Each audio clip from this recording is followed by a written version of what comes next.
What's going on, everybody? Coach Matt, Coach Sarge here, Exton Fit Body Bootcamp. This is Matt and Matt Make Sense. All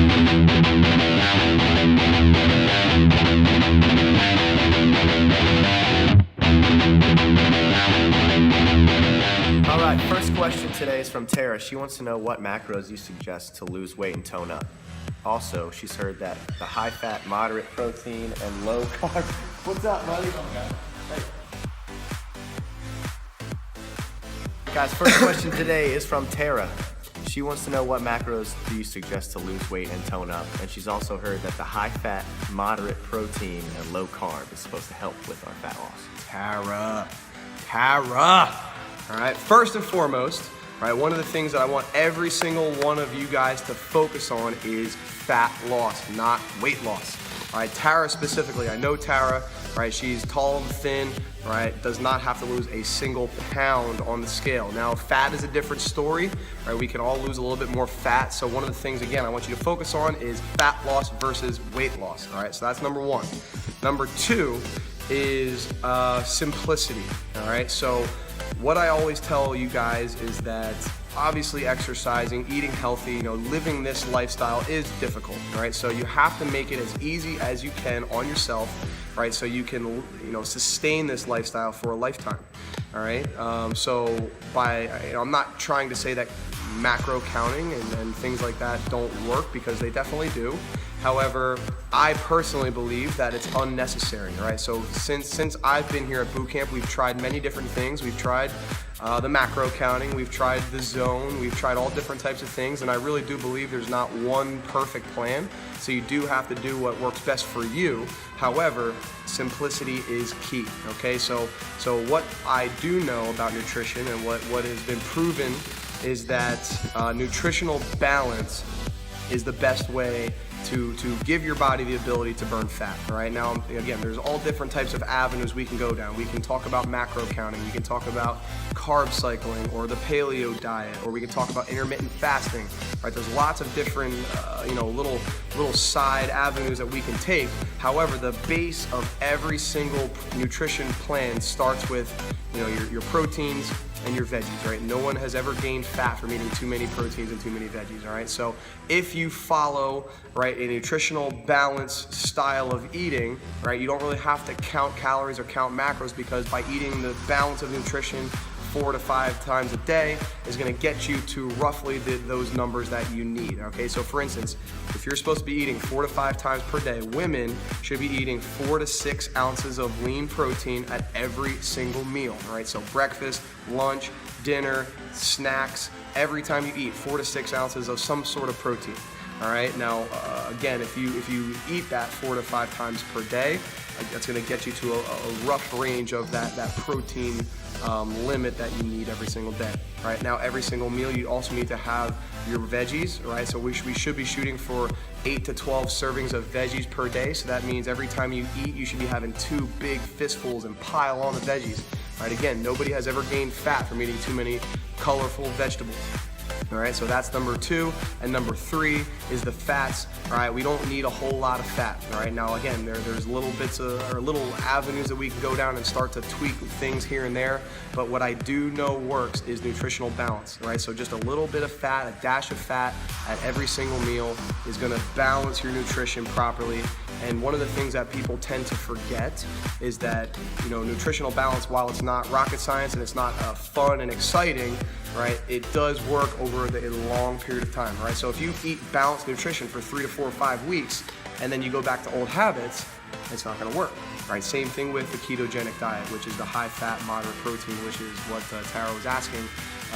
Same thing with any type of diet that you can do, or different little trick that you can kind of employ to help burn fat, right? If you do it for a short period of time, but then go back to old habits, you're not gonna see the success that you want. So to make it easy on yourself, you need to keep your meal prepping easy, keep it simple, but do it consistently for a lifetime, right? If you follow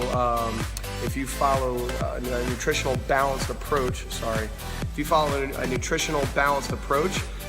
but you do that for 4 and 5 and 6 months without, quitting and without giving up, that is enough to see a world of change, right, without getting too technical with all those other things. So again, I hope that makes sense. And again, the key for me and everybody at boot camp that's seen tremendous success is sticking to the basics, piling on veggies, having 4 to 5 ounces, 6 ounces of protein per meal. Guys are a little bit different. Guys can get away with, maybe 6 to 8 ounces of protein per meal. Women are in that 4 to 6 range. But again, nutritional balance is key. All right, Van Dam. What? Van Dam. What is that? Oh, Dane Cook is Van Dam. Stop recording this. Dude, look at your puffy eye. Stop. Now you're looking at it. I know. Maybe it's the shadow of the light. No, dude, your eyes If I definitely go like this, look, you can't see it. That's why you always look up. Is that why, naturally?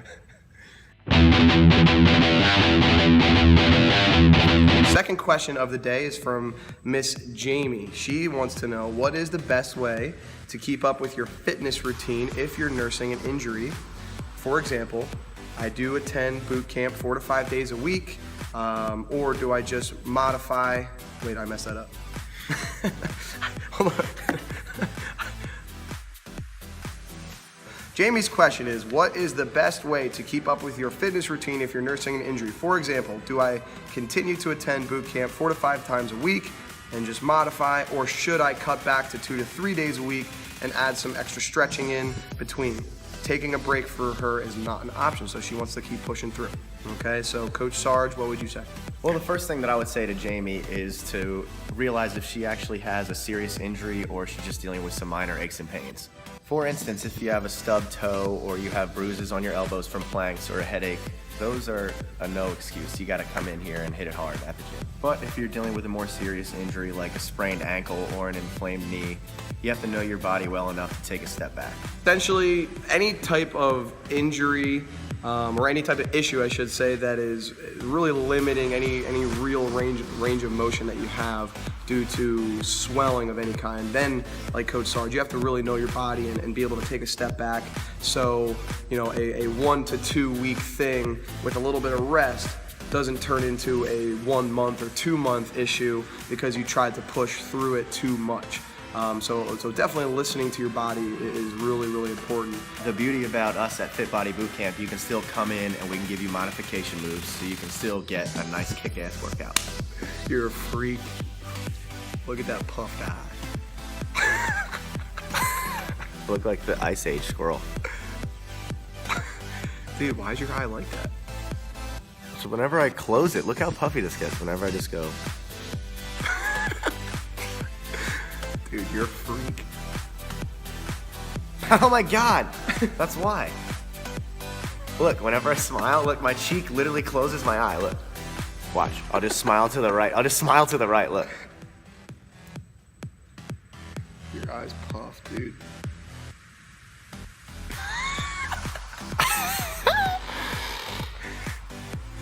All right, everybody, that does it for today's episode of Matt and Matt Makes Sense.